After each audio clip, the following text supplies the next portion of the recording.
خداوند در وجود انسان دانه‌ای کاشت که همه اسرار خلقت در آن نهفته شده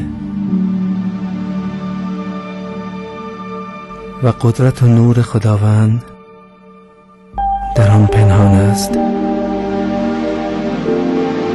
روح خداوند همان دانه است. خداوند روح خود را در انسان دمید و قلب خود را در انسان نهاد.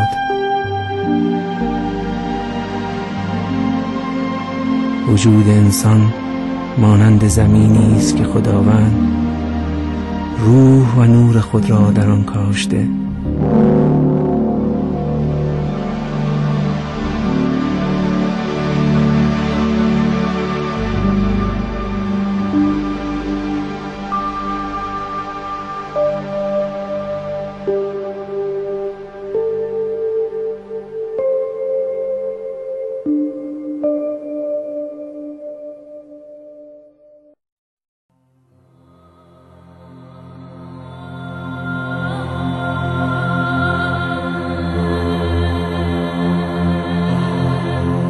اما این زمین، این ذهن و دل، این جان حاصل خیزی خود را از دست داده.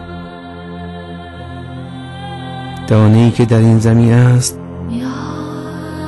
دارد می‌میرد.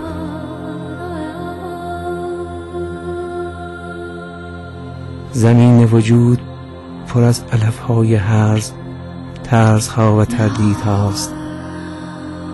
آنقدر آب به آن نرسیده که مرده یا حداقل نیمه جان است.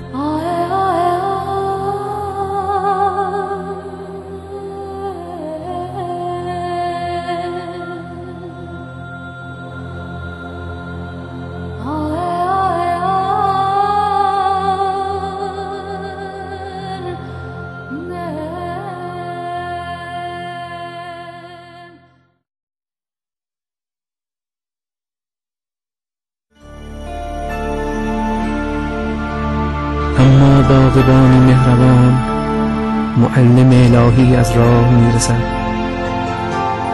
به زمین آب میدهد، نور میرسد، خاک آن را تقویت میکند و به این ترتیب دانه شکوفا میشود.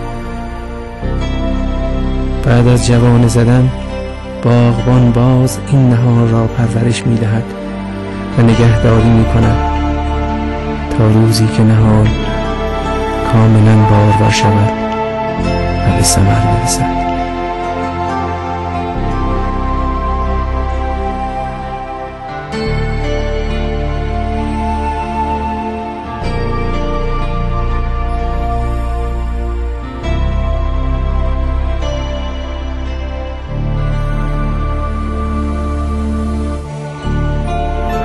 باغبان همان استاد است.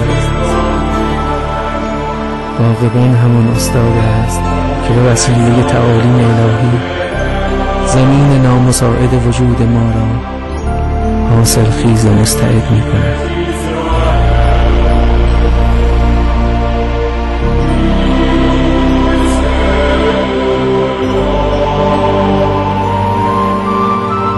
طبیعت الهی را در وجود ما شکوفا کرده و به مانع ظهور عشق و خداوند را در ما از میان برمی‌دارد.